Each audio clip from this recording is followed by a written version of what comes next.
سلمیٰ کے چہرے پر ایک بار پھر اداسی چھا گئی۔ اس نے آنکھوں میں آنسو بھرتے ہوئے کہا، نہیں، یوں نہ کہیے، خدا آپ کو واپس ضرور لائے گا۔ تم دعا کرتی رہو گی تو انشاءاللہ میں ضرور آؤں گا۔ سلمیٰ نے کہا، دعا آپ کیا کہتے ہیں؟ اگر میری دعا قبول ہو سکتی ہے آپ جانے کا ارادہ کیوں کرتے؟ ابوالحسن نے اچانک محسوس کیا کہ وہ بہت زیادہ باتیں کر چکا ہے۔ اس نے لہجے کو ذرا ترش بناتے ہوئے کہا، سلمیٰ جاؤ، اگر عرب کی تمام عورتیں تمہاری جیسی نیک دعائیں کرتی تو اسلام کی روشنی عرب کی حدود سے باہر نہ نکلتی۔ سلمیٰ نادم سے ہو کر واپس ہوئی۔ بار بار اس کے منہ سے یہ الفاظ نکل رہے تھے، میں بہت بے وقوف ہوں، میں نے یہ کیوں کہا۔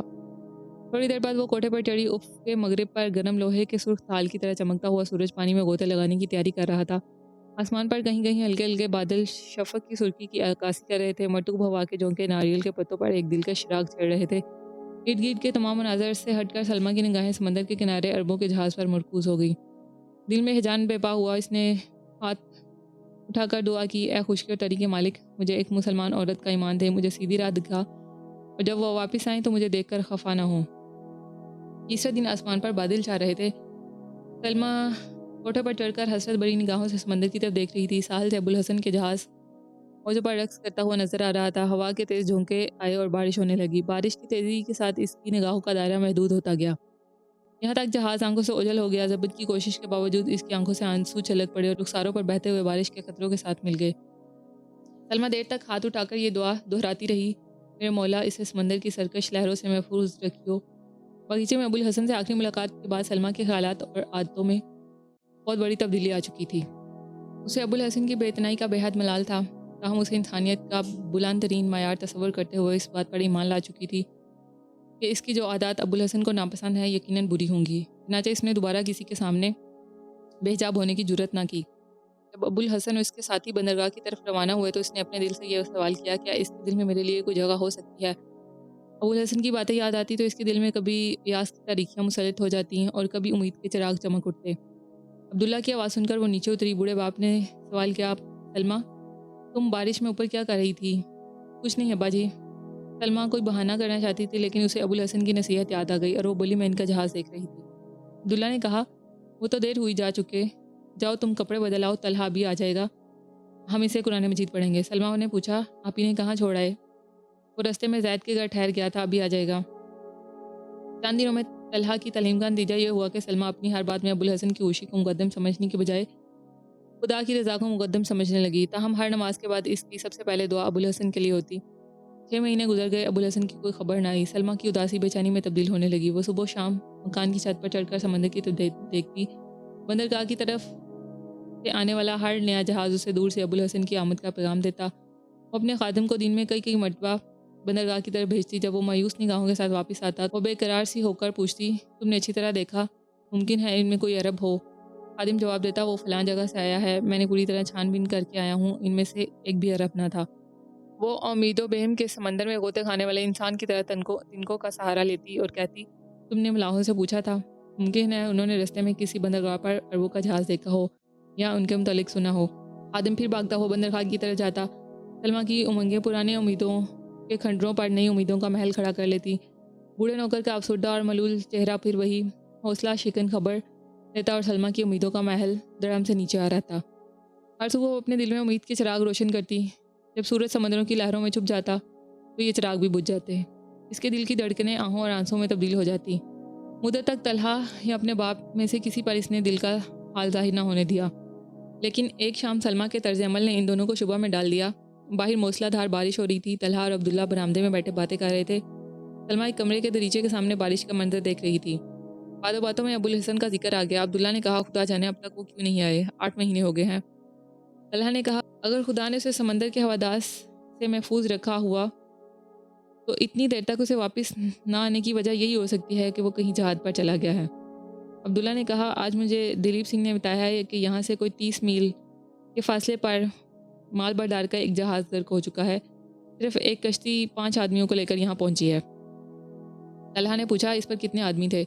شاید 20 تھے۔ جہاز بہت بڑا تھا اور اس پر تجارت کا بہت سا مال تھا۔ جہاز کیسے غرق ہوا؟ ملاح منزل کو قریب دیکھ کر بے پرواہ ہو گئے اور جہاز ایک چٹان سے ٹکرا کر پاش ہو گیا۔ سلمیٰ پاس کے کمرے میں بیٹھی ہوئی اپنے خیالات میں مہو تھی۔ اس نے فقط آخری فقرہ سنا اور ایک ثانیہ کے لیے اس کی رگوں میں خون کا ہر قطرہ منجمد ہو کر رہ گیا۔